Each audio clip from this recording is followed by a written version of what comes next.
Hey guys, how's it going? What is up? Welcome to the channel. This is Deadly Days. Yeah, we're going to talk about Deadly Days on the Nintendo Switch. So what is Deadly Days? Deadly Days? Okay, I'm stuttering all over here. Anyways, so Deadly Days is a strategy roguelike game, or Rogue-Lite. Today I'm talking about the Nintendo Switch version, which is also available on PC, Xbox, and PS4, but the footage, the gameplay that you're looking at right now was from the Nintendo Switch one. So what do you do in Deadly Days? Well, essentially, you manage and protect a group of survivors. So you kind of have like your own little Walking Dead settlement type of thing. You start off with 2 survivors, and the idea is that you basically go out on missions. So these missions could be scavenging, where you go out and try to find some supplies that are used to feed your villagers or upgrade your weapons, maybe find some kind of special unique item that will help your character's settlement get bigger, make them stronger and stuff like that. There's also other missions that have you finding new survivors, special abilities, deadly weapons. So there's quite a bit to do, and they all range depending on difficulty, or how big the map is, or how much loot is on those missions. So there's quite a bit here.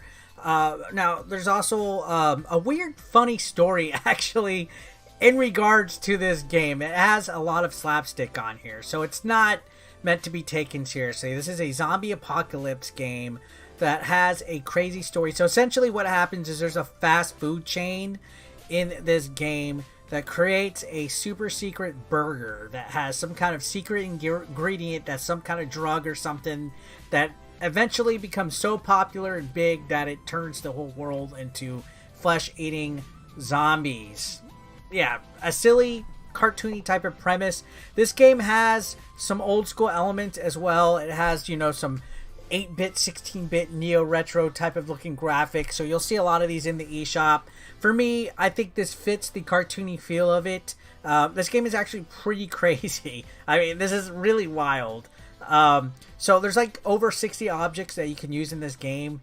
Like for example, you can use toothpaste as a weapon, and I think you have like lighters to ignite stuff. So the way the game controls, it's almost like a twin-stick shooter. So you'll move your characters in this overhead view, and they auto attack, but you can like aim the cursor on the screen to click where you want them to go. You can even hold the A button down so they automatically move.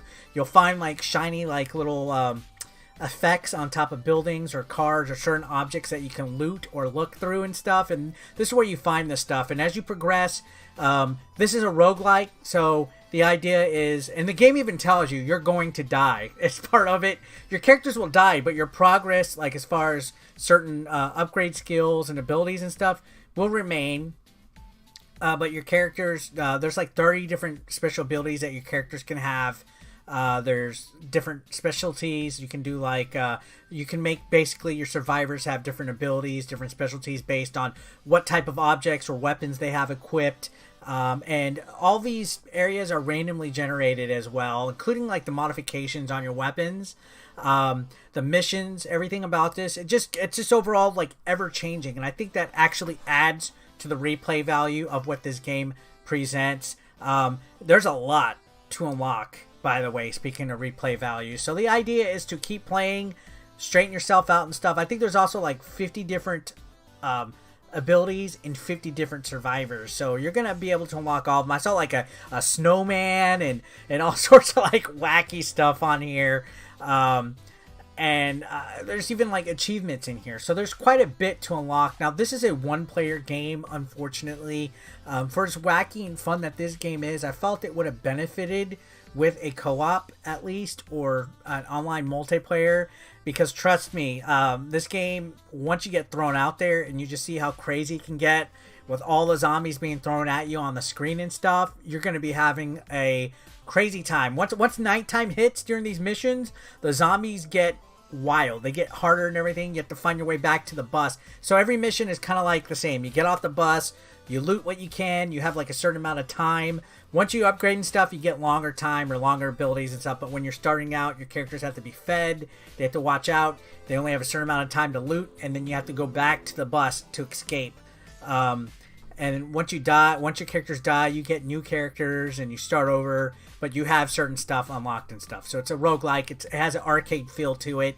It's fast paced, and I like it. Now it's digital only on all the consoles. There's no physical version, which I know this kind of makes people a little bit weary on that. It's regularly priced, I think, $19.99. It's on discount on the eShop as of this video, but I don't know if it's discounted on the other ones.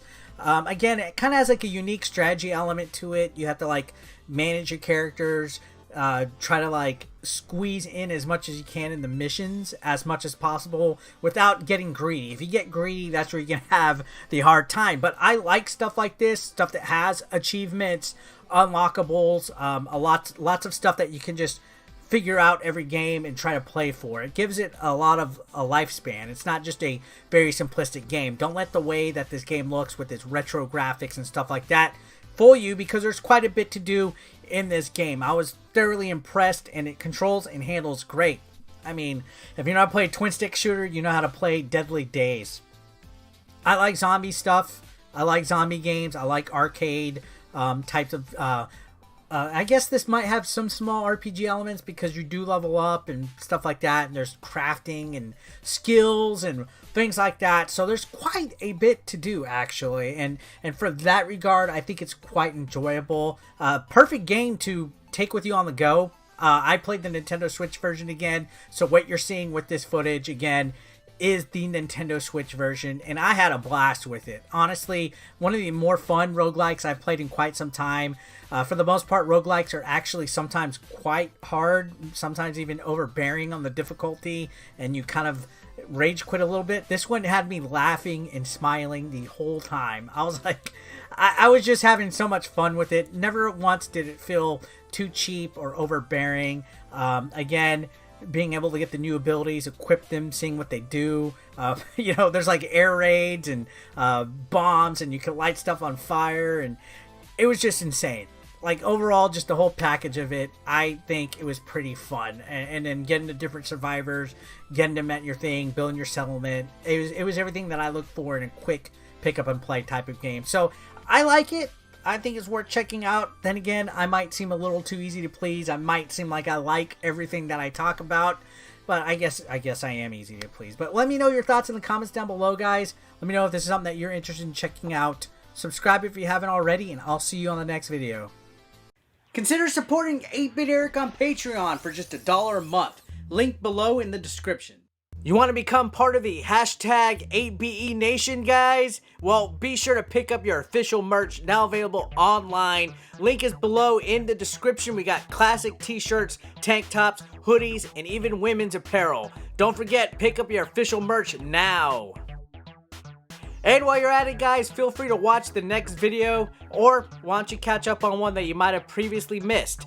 Thanks again, guys, for all the support. I couldn't do this without you. You guys are amazing, and don't forget to subscribe and click that like button if you are brand new. Thanks again, guys. Peace out.